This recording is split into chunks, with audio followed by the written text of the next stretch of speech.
সবাইকে আমার নমস্কার। আজকে আপনাদের সাথে গল্প করব যে আমাদের কলকাতাতে এমন একটা মন্দির আছে, যে মন্দিরে কিন্তু যে প্রসাদ যেটা দেওয়া হয়, যে সে প্রসাদ যেটা হয়, সেই প্রসাদটা কিন্তু হয় যে চাইনিজ চাউমিন এবং চাইনিজ স্টাইলের নুডলস। তো এটা একটা খুবই অভিনব ব্যাপার যে এরকম একটা মন্দিরে যে প্রসাদ দেওয়া হয়, এবং মন্দিরটা হচ্ছে অ্যাকচুয়ালি হচ্ছে যে একটা কালী মন্দির। তো এরকম কালী মন্দিরে প্রসাদ দেওয়া হয় যে চাউমিন এবং নুডলস। তো সেই মন্দিরটা সম্পর্কে এবং কেন দেওয়া হয় চাউমিন এবং নুডলস প্রসাদ হিসাবে, সেটা নিয়ে আজকে আপনাদের সাথে গল্প করব। আমাদের সবাই, ভারতবর্ষে সবাই, যেটা সাউথ ইন্ডিয়ান হোক, বাঙালি হোক, কিংবা মারাঠি, হ্যাঁ, কিংবা উত্তর ভারতের লোক হোক, সবারই বেসিক্যালি মোটামুটিভাবে যে চাইনিজ ফুডটা খুবই ভাল লাগে খেতে। এবং ইন্ডিয়াতে যে সমস্ত চাইনিজ ফুড যে সমস্ত বেসিক্যালি পাওয়া যায় এবং যত চাইনিজ রেস্টুরেন্ট আছে, তার মধ্যে কিন্তু দুটো প্রবলেম হচ্ছে।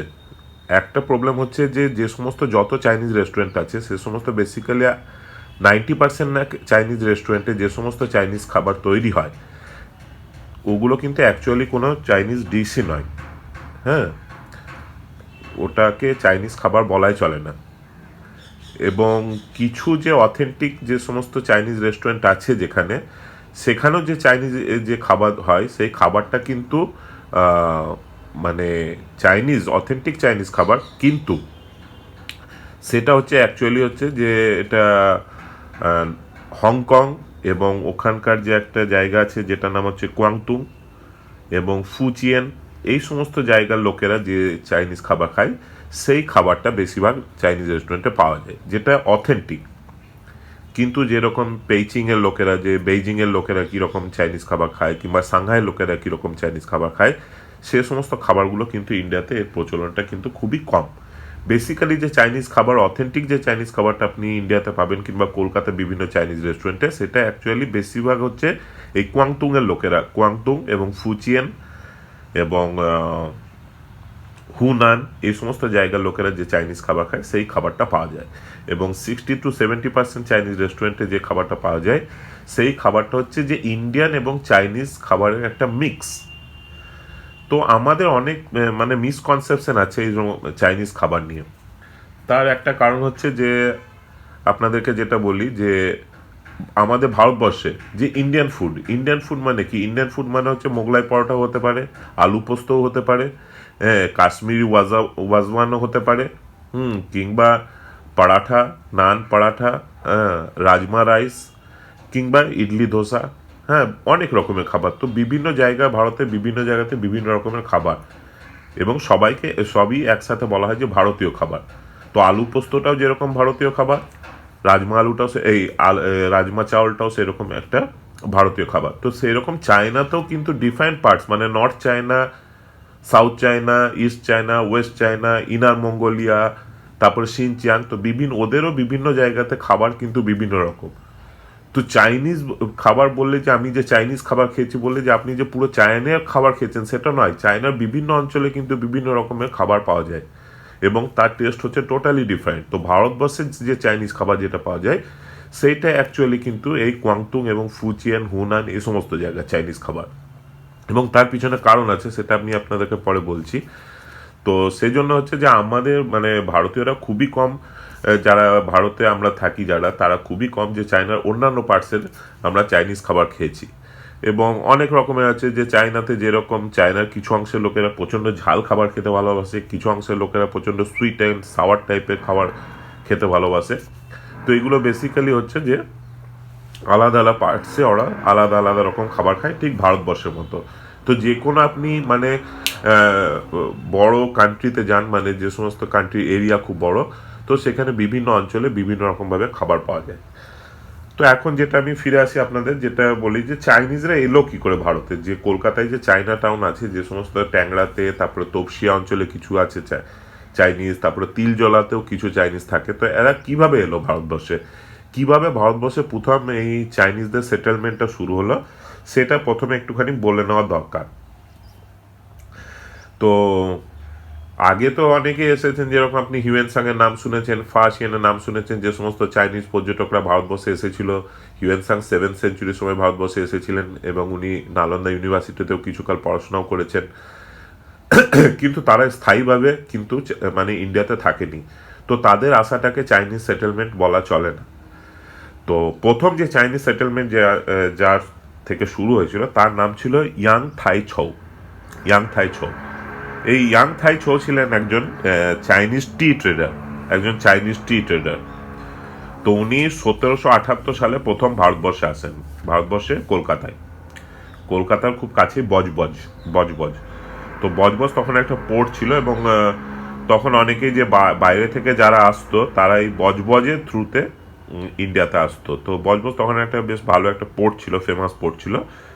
তো উনি ব্রিটিশদের আসার পরে এই ইয়াং থাই ছৌ যিনি এলেন, উনি ভারতবর্ষে আসার পর, কলকাতায় আসার পর উনি ব্রিটিশদের সাথে উনি একটা মিটিং করলেন, এবং উনি বললেন যে উনি এখানে সুগার প্ল্যান্টেশন এবং সুগার ফ্যাক্টরি তৈরি করতে, সুগার প্ল্যান্টেশন করতে চান এবং সুগার ফ্যাক্টরি এস্টাবলিশ করতে চান। তো ওনার কিছু ল্যান্ড, জমির দরকার। তো ওয়ারেন হেস্টিং তখন ওকে কিছু জমি দেন ওকে, এবং উনি ওখানে একটা সুগার ফ্যাক্টরি তৈরি করেন এবং সুগার প্ল্যান্টেশন মানে আখের চাষ করা শুরু করেন। এবং ওনার সাথে 110 জন মানে চাইনিজ ওয়ার্কার্স যারা এসেছিল, তারাও এই ইয়াং থাই ছৌয়ের সাথে এসেছিল কলকাতাতে। তো এইটাই প্রথম কিন্তু যে first settlement of Chinese in India, এই 1778 সালে। কিন্তু উনি বেশি দিন উনি বাঁচেননি ভারতবর্ষে আসার পর, এবং তার মধ্যে ওনার কিছু মানসিক অশান্তি ছিল, ল্যাক অফ ফান্ডস ছিল, এবং ব্রিটিশদের কাছ থেকে উনি লোন নিয়েছিলেন, এবং সেই লোনটার পয়সাটা উনি চুকাতে পারছিলেন না ব্রিটিশ গভর্নমেন্টকে। তো এইভাবে ওনার মধ্যে অনেক রকমের প্রবলেম ছিল। এবং 1786 সালে, মানে 1778 সালে উনি আসেন, এবং 1786 সালে মানে 8 বছর পর উনি মারা যান। এবং উনি মারা যাওয়ার পর ওনাকে সমাধিস্থ করা হয়, এবং যে জায়গাটাতে ওনার এখন গ্রেভ যেটা আছে, যে ইয়াং থাই ছৌয়ের, সেই জায়গাটার নাম হচ্ছে আছিপুর। আছিপুর। তো এই আছিপুর নামটা হলো কি করে এই শহরটা, এই যে ইয়াং থাই ছৌ যিনি এসেছিলেন প্রথম চাইনিজ ট্রেডার্স যিনি ছিলেন, ওনাকে যে ব্রিটিশরা ওনাকে ডাকতো থুং আটশো, থুং আটশো, থুং আটশো, এবং লোকাল পিপুলরা বলতো, ডাকতো থুং আছি, থুং আছি বলে। তো থুং আছি মানে লোকাল পিপুলরা ওনাকে থুং আছি বলে ডাকতো, কারণ ইয়াং থাই ছৌ এটা প্রনাউন্স করতে পারতো না লোকাল পিপুলরা, তো থুং আছি বলে ডাকতো। তো সেই থেকে ওনার যে গ্রেভটা, যে জায়গাতে সমাধিস্থ করা হয় ওনাকে, তো ওই থুং আছি থেকে জায়গাটার নাম করা হয়েছে আছিপুর।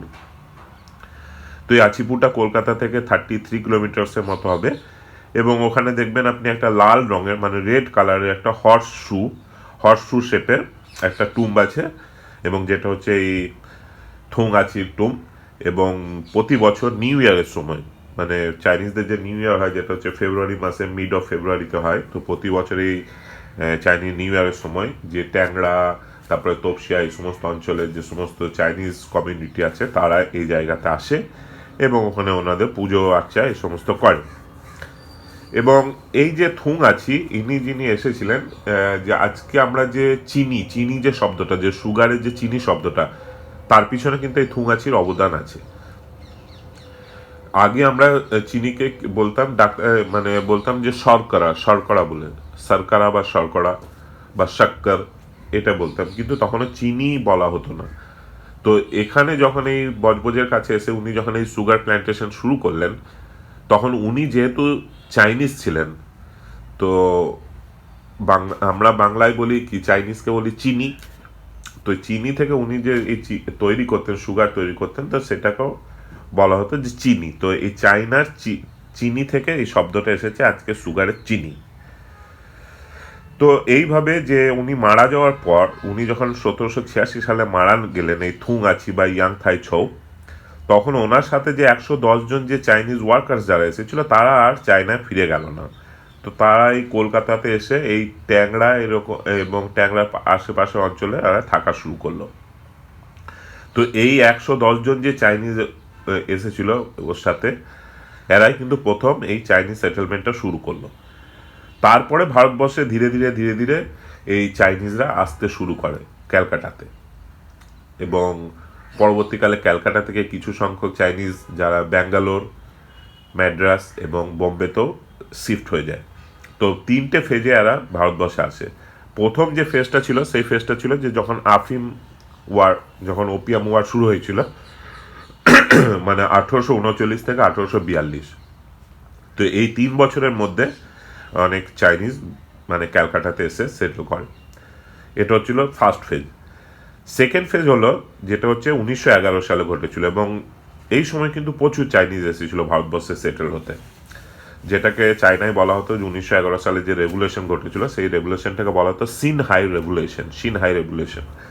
তো এই রেভুলেশনের ফলে কি হয়েছিল, এই রেভুলেশনের ফলে যে লাস্ট ওদের যে ডাইনেস্টি যে ছিল, রাজার ডাইনেস্টি, যেটা চিং ডাইনেস্টি, এই চিং ডাইনেস্টির শেষ হয়ে যায়, এবং চায়নাতে যে ইম্পেরিয়ালিজম যেটা ছিল সেটা খতম হয়ে যায়, শেষ হয়ে যায়, এবং স্ট্যাবলিশ হয় রিপাবলিক অফ চায়না। তো এই সিনহাই রেভুলেশনের সময় অনেক চাইনিজ কিন্তু ভারতবর্ষে এসে সেটেল হয়ে যায়। এবং থার্ড যে ফেজ যেটা এসেছিল, থার্ড ফেজটা এসেছিল 1927 থেকে 1948, মানে ভারতবর্ষ স্বাধীন হওয়া আরও 1 বছর, 1927 থেকে 1948। তো এই সময় কেন এসেছিল তার কারণ হচ্ছে এই সময় একটা পলিটিক্যাল একটা মতভেদ শুরু হয়ে গিয়েছিল চায়নাতে। একদিকে ছিল কমিউনিস্ট পার্টি চায়নার, হ্যাঁ, আরেকদিকে ছিল খুয়োমিনথাং বলে একটা পার্টি। খুয়োমিনথাং যে পার্টিটা ছিল সেই পার্টিটা অপোজ করতো এই কমিউনিস্ট পার্টি, মানে ওদের দুজনের থিঙ্কিং, হ্যাঁ, এগুলো আলাদা ছিল। এবং সান যিনি ছিলেন, সান যখন এই এতে খুয়োমিনথাংয়ে এলেন, তখন খুয়োমিনথাংয়ের পাওয়ারটা কিন্তু কমিউনিস্ট পার্টির পাওয়ারের চেয়ে ধীরে ধীরে বাড়তে শুরু করলো, এবং দুজনের মধ্যে একটা কোল্ড ওয়ার শুরু হলো।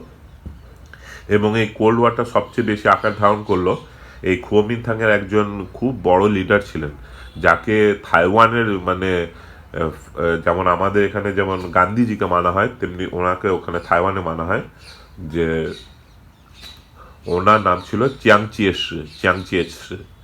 আপনারা মানে যারা মানে বাংলায় বলে ছিয়াং খাইশক, তো অ্যাকচুয়াল ওনার নাম ছিল চিয়াংচিয়েস। এই প্রসঙ্গে আমি একটা কথা ছোট্ট করে আপনাদেরকে বলি, যে আমাদের বিভিন্ন রকম গুগলে কিংবা অন্য জায়গাতে যেরকম আপনি যদি সার্চ করেন এই সমস্ত চাইনিজ নাম, আমি জানি না ওরা মানে কিভাবে এগুলোকে চেঞ্জ করেছে, কারণ ওদের অ্যাকচুয়াল নামই কিন্তু এগুলো নয়। যেমন আমি বললাম যেটা চিয়াংচিয়েস, হ্যাঁ, এটা দেখবেন লেখা থাকে চিয়াং খাইশক। তো আমি জানি না কে এগুলো এইভাবে মানে মিস ইন্টারপ্রেট করে এই নামগুলোকে তৈরি করেছে, মানে অ্যাকচুয়ালি ওর নাম ছিল চিয়াংচিয়েস, তো এটা চিয়াং খাইশক লিখে দিচ্ছে। এবং এই কথাটা আমি অ্যাকচুয়ালি বলছি এই জন্যই যে আমি চাইনিজ নিয়ে পড়াশোনা করেছি, সেই জন্য মানে এই ব্যাপারটা আমি মানে মোটামুটি একটুখানি বেশি ভালো জানি। তো সেই হিসাবে বলি যে এটা আমাদের মধ্যে অনেক মানে মিসকনসেপশন আছে, যে এই সমস্ত চাইনিজ প্রোনাউন্সিয়েশন নিয়ে, এবং যে যা খুশি একটা নাম দিয়ে দেয় সেটাই। তো সেটা পরে আরও এরকম অনেক নাম আছে যেগুলো মানে খুব ভুলভাল, মানে এবং খুব বিখ্যাত লোকেরা এই সমস্ত লিখেছেন, কিন্তু তারা মানে খুবই মানে উল্টো পাল্টা নাম দিয়ে দিয়েছেন। যেরকম হুপেই বলে একটা জায়গা আছে, হুপেই, তো অনেক জায়গাতে লেখা থাকে হুপে। তো হুপে কি জিনিস? হুপে বলে তো কিছু জায়গা নেই চায়নায়, হুপেই আছে। তো সেভাবে যাই হোক, সেটা আমি যেটা বলছি সেটা মানে মানে যে অ্যাকচুয়াল যেটা নাম হচ্ছে যে চিয়াংচিয়েস। তো উনি এই যখন প্রোটেস্ট শুরু করলেন এই এদের সাথে, মানে কমিউনিস্ট পার্টির সাথে, এবং পরবর্তীকালে উনি চায়না, মেনল্যান্ড চায়না থেকে উনি চলে যান এই চিয়াংচিয়েস, কারণ ওনার কমিউনিস্ট পার্টির সঙ্গে মতভেদ প্রচণ্ড চূড়ান্ত আকার ধারণ করেছিল, এবং উনি থাইওয়ান একটা নতুন স্বাধীন একটা মানে দেশ তৈরি করলেন, থাইওয়ান। এখন মানে চায়নারা দাবি করে যে থাইওয়ান পার্ট অফ চায়না, কিন্তু অ্যাকচুয়াল সেগুলো ওদের পলিটিক্যাল ব্যাপার। কিন্তু যাই হোক, আমি যতটুকু জানি যে থাইওয়ান এখন একটা মানে স্বতন্ত্র কান্ট্রি, এবং ওদের নিজের পাসপোর্ট আছে, নিজের ওদের পয়সা সমস্ত কিছু ওদের নিজের আছে, এবং দে আর টোটালি ডিফারেন্ট উইথ চাইনিজ। তো যাই হোক, এই যে খুয়োমিনথাং যে যখন রুলটা যখন শুরু হলো, তখন বেশ কিছু মানে চাইনিজরা তখন কিন্তু এই যেরকম চায়নার যেরকম কুয়াংতুং, তারপরে ফুচিয়ান, এই সমস্ত প্রভিন্স থেকে কিছু সংখ্যক চাইনিজ থাইওয়ানে সেটেল করলো। কিছু সংখ্যক চাইনিজ যারা ছিল তারা ভারতে চলে এলো। তো ভারতে আসার পরে এরা কিন্তু কি কাজ করা শুরু করলো, ভারতে আসার পরেই এরা কিন্তু যে মানে হাক্কা কমিউনিটি যারা ছিল তারা এই কাশিতলা, কলকাতা একটা জায়গা ছিল কাশিতলা বলে, যেটা এখন এক বেন্টিং স্ট্রিট। তো এই হাক্কা কমিউনিটি যারা ছিল তারা এখানে এই টেনারি এই সমস্ত শুরু করলো, এবং এই জুতো তৈরি চাইনিজ শু মেকার হিসেবে ওরা পরিচয় লাভ করলো, এই হাক্কা কমিউনিটি যারা ছিল। তো এই হাক্কা কমিউনিটিটা হচ্ছে হাক্কা, এইখানেও একটা বলি যে এটাও কিন্তু ভুল, এটা উইকিপিডিয়া তো আপনি দেখবেন লেখা থাকে হাক্কা, এটা অ্যাকচুয়ালি হচ্ছে খচিয়া। খচিয়া, খ মানে হচ্ছে গেস্ট, আর চিয়া মানে হচ্ছে ফ্যামিলি। তো এই হাক্কা পিপুলের মানে অ্যাকচুয়াল যদি আপনি ইংলিশে ট্রান্সলেট করেন এটাকে, এটার নাম হচ্ছে গেস্ট ফ্যামিলি, খাচিয়া বা খচিয়া। তো এই খচিয়াল যে লোকেরা যারা ছিল তাদেরকে এই এখন আমরা যেটা নাম দিয়েছি হাক্কা। তো এই খচিয়া লোকেরা বেশিরভাগ থাকতো এই থাইওয়ান, কোয়াংতুং, ফুচিয়েন, তারপর হুনান, এই সমস্ত জায়গাতে। এবং এই হাক্কা পিপুলরা, যে আমি যেটা বললাম যে যখন এই কুওমিনথাং রেগুলেশন হলো তখন এই হাক্কা পিপুলের কিছু লোক চলে গেল থাইওয়ানে, এবং থাইওয়ানে এখন এই হাক্কা পিপুল কিছু, থাইওয়ানের একটা জায়গা আছে চুপেই বলে, তো সেখানে কিছু সংখ্যক এই হাক্কা পিপুলরা থাকে, এবং কোয়াংতুংয়ে প্রচুর থাকে। এবং আপনি যে আমাদের এই কলকাতা চায়না টাউনে যে সমস্ত চাইনিজদেরকে দেখবেন তারাও কিন্তু বেশিরভাগ হচ্ছে এই হাক্কা, মানে এই খচিয়া পিপুল। তো থাইওয়ানে এদেরকে মানে খুবই মানে ঘৃণার চোখে দেখা হয়। আপনি যদি মানে কোনো থাইওয়ানিজের সাথে কথা বলেন, এবং আপনি যদি বলেন যে হ্যাঁ আমি অমুক থাইওয়ানিজকে চিনি, ও হঠাৎ করে বলবে যে কোথায় থাকে, এবং আপনি যদি বলেন যে ও চুপে থাকে, তখনই অন্য থাইওয়ানিজ কিন্তু হঠাৎ করে বলবো ও চুপে থাকে, মানে হাক্কা পিপুল মানে খচিয়া পিপুল। তো মানে ওরা বলে যে খচিয়া পিপুল যারা হয় তারা খুব কৃপণ হয়, পয়সা খরচ করতে চায় না, হ্যাঁ, এবং মানে সারাদিন এই সমস্ত মদ খাওয়া, নেশা করা, মানে ওদের মানে খুব লাইফটা খুব বাজে, এবং সেই জন্য ওরা এই খচিয়া যে মানে হাক্কা পিপুলদেরকে খুবই ঘৃণা করে। তো আমাদের এই অ্যাকচুয়ালি যে এই চাইনা টাউনে যে সমস্ত চাইনিজ আছে সে বেসিক্যালি তারা কিন্তু 70% হচ্ছে এই হাক্কা পিপুল, তো এই খচিয়া পিপুল। এবং আমরা যে চাইনিজ ল্যাঙ্গুয়েজ বলি, যেটা ম্যান্ডারিন যেটা বলি, সেই ম্যান্ডারিন ল্যাঙ্গুয়েজটা কিন্তু এরা বলতে পারে না, এই হাক্কা পিপুলরা। সেই জন্য আপনি এই কলকাতায় যে সমস্ত চাইনিজ যারা আছে তাদের সঙ্গে আপনি যে চাইনিজে কথা বলতে যান, ওরা কিন্তু কিছুই বুঝতে পারবে না, কারণ ওরা যে ল্যাঙ্গুয়েজে কথা বলে সেই ল্যাঙ্গুয়েজটা হচ্ছে খচিয়া হুয়া, মানে খচিয়া ল্যাঙ্গুয়েজে কথা বলে ওরা। এবং কিছু কিছু হচ্ছে কোয়াংতুংয়ের ল্যাঙ্গুয়েজে কথা বলে, যেটা হংকংয়েও বলা হয়। তো এরা অ্যাকচুয়ালি যে হংকংয়ে যে ল্যাঙ্গুয়েজে যে কথা বলা হয় ক্যান্টোনিজ, সেই ল্যাঙ্গুয়েজে এরা কথা বলে, কিংবা এই হাক্কা ল্যাঙ্গুয়েজে এরা কথা বলে। তো এরা মানে মেন মানে ম্যান্ডারিন যে চাইনিজ যেটা, সেইটাতে এরা বুঝতে পারে না। তো এখন এই প্রসঙ্গে আরেকটু ছোট্ট করে আমি আপনাদেরকে বলি, যেটা যে ম্যান্ডারিন যে চাইনিজ যেটা হচ্ছে, সেটা হচ্ছে অ্যাকচুয়ালি আমাদের যেরকম মেন ল্যাঙ্গুয়েজ যেটা হচ্ছে হিন্দি, মানে পুরো ভারতবর্ষে মানে যত রকম অ্যাডভার্টাইজমেন্ট হোক, কিংবা আপনি যে সমস্ত বেশিরভাগ হচ্ছে হিন্দি ল্যাঙ্গুয়েজ হচ্ছে একটা ব্যবহার করা হয়, অফিসের বিভিন্ন ওয়ার্কে ব্যবহার করা হয়। তো কিন্তু যে হিন্দি ল্যাঙ্গুয়েজ যেটা আছে সেটা কিন্তু পুরো ভারতবর্ষে সবাই বলতে পারে না। বেশিরভাগ হচ্ছে কি সাউথে লোকেরা একদমই বলতে পারে না, খুবই কম সংখ্যক লোকে হিন্দি কথা বলে। আপনি যদি কাশ্মীরিদের সাথে হিন্দি কথা বলেন, ওরা ঠিকঠাক বলে নাই, কিন্তু ওদের মধ্যে একটা অ্যাকসেন্ট থাকে, কাশ্মীরি একটা অ্যাকসেন্ট থাকে। আমাদের বাঙালিদের মধ্যে অনেকে খুব ভালো হিন্দি বলে, কিন্তু তবুও একটা অ্যাকসেন্ট থাকে, শুনেই বোঝা যাবে যে বাঙালি হিন্দি বলছে।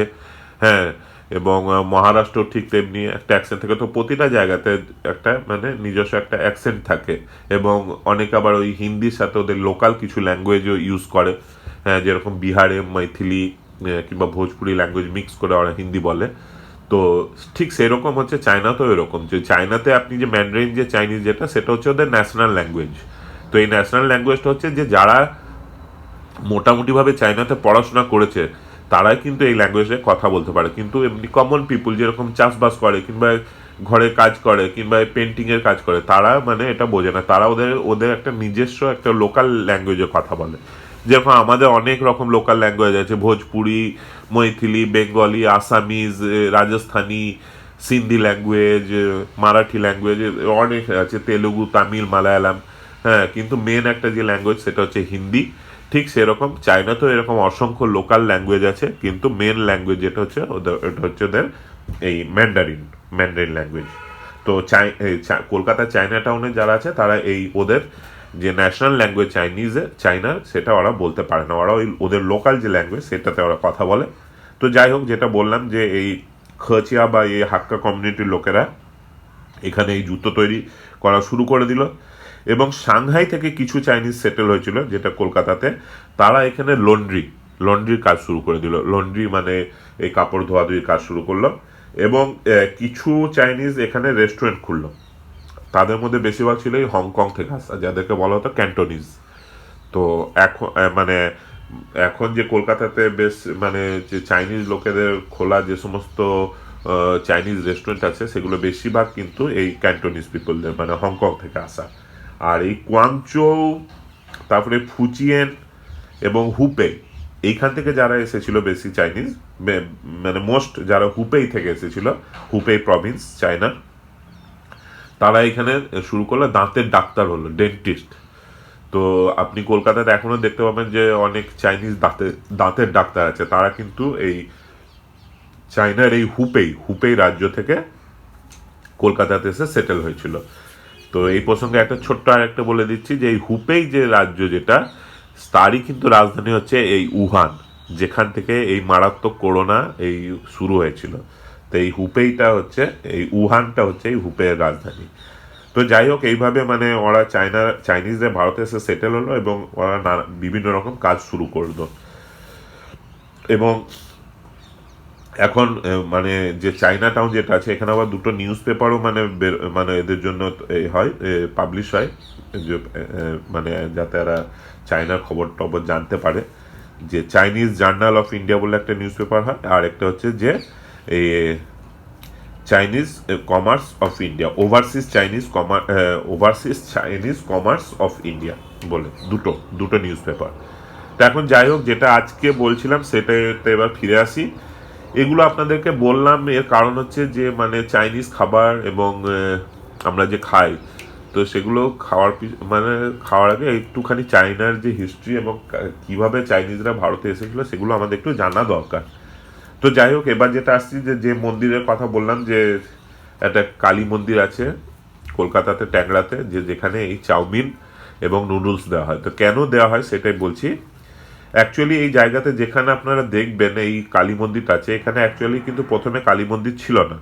এখানে ছিল দুটো বিশাল বড় ব্ল্যাক স্টোন, কালো রঙের পাথর রাখা ছিল, এবং লোকাল যে সমস্ত হিন্দু যারা ছিলেন, ওনারা এই দুটো ব্ল্যাক স্টোনকে একটা গাছের নিচে রেখেছিলেন, এবং ওর গায়ে এইরকম ভার্মিলিয়ান্স মানে সিঁদুর এ সমস্ত দিয়ে পুজো আর্চা করতেন।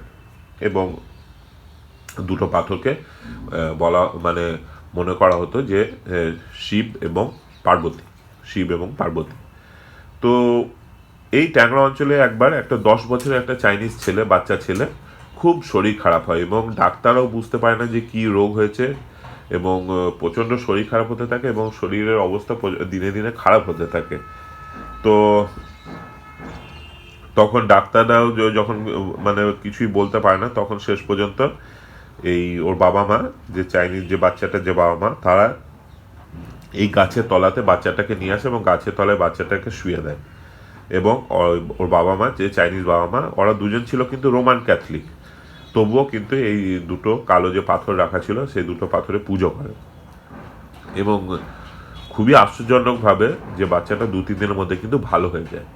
এবং যখন ভালো হয়ে যায় তখন এই ওর বাবা মা নয়, ওইখানকার ট্যাংরা অঞ্চলের যে পুরো যে চাইনিজ কমিউনিটি ছিল তাদের প্রচণ্ড বিশ্বাস জন্মায় এই দুটো কালো পাথরের উপর। এবং ওরা তারপরে পয়সা মানে একটা ফান্ড তৈরি করে, এবং ওই ফান্ড তৈরিতে ওরা এই সমস্ত পয়সাগুলো জমা করে, এবং জমা করার পর ওই পয়সা দিয়ে ওরা একটা কালী মন্দির তৈরি করে। এবং ওই কালী মন্দিরটাতে আপনি দেখবেন যে একটা শিব ঠাকুর এবং একটা কালী ঠাকুর দুটো রাখা আছে। তো ওই সিগনিফাই করে ওই দুটো কালো পাথরের। তো তারপরে এই চাইনিজ কমিউনিটি যারা লোক, তারা বুদ্ধিস্ট হোক কিংবা রোমান ক্যাথলিক হোক, যে ধর্মেরই হোক না কেন, ওরা কিন্তু প্রতিদিন এই চাইনিজ এই যে মন্দিরটা ওরা তৈরি করলো চাইনিজ কমিউনিটি, সেখানে এসে ওরা পূজা অর্চা করে। এবং এটাতে যখন পুজো আর্চা যখন করা হয় যখন কালী ঠাকুরের, তখন ওরা কিন্তু ওই লম্বা যে ওদের চাইনিজদের যে লাল রঙের যে মোমবাতি হয় সেই মোমবাতি ওরা ইউজ করে এবং ওটা পুজো আর্চা করে।